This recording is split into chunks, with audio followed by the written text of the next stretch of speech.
நண்பர்களே, இந்த திருநெல்வேலியில் வந்து இப்படி ஒரு இடம் இருக்குது, நிறைய பேருக்கு தெரியல. பார்த்தீங்கன்னா, இந்த காலேஜ் முடிச்சுட்டு பசங்க வந்து எங்கேயா குளிக்க போகலாம், அங்கே போகலாம், அங்கே போகலான்னு சொல்லுவாங்க.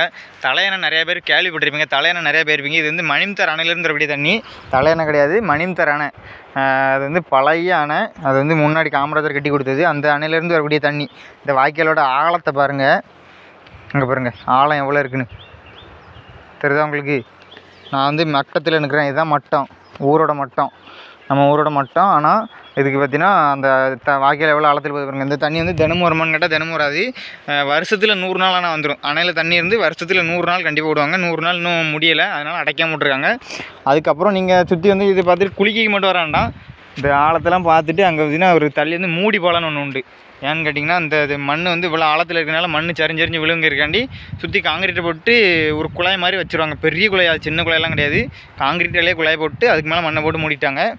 அதனால் மண் வந்து உள்ளே அரிக்காமல் இருக்கிறது. இங்கெல்லாம் பாறை சைடில், இங்கெல்லாம் பாறை காடு இருக்கிறதுனால அங்கே வந்து மண் வந்து அரித்து சீக்கிரத்தில் விழாது. அதனால் இங்கே வந்து அந்த மூடிக்குழாய் போடலை. மூடி பாலம் அது வந்து ஒரு 400 மீட்ரு 500 மீட்டர்கிட்ட வரும், அவ்வளோ தூரம் மூடி பாலம் போட்டிருக்காங்க. திருநெல்வேலியில் வந்து இது வந்து ஒரு குளிக்கான நல்ல இடம். ஆனால் தனியாக மட்டும் வந்துடுறாங்க.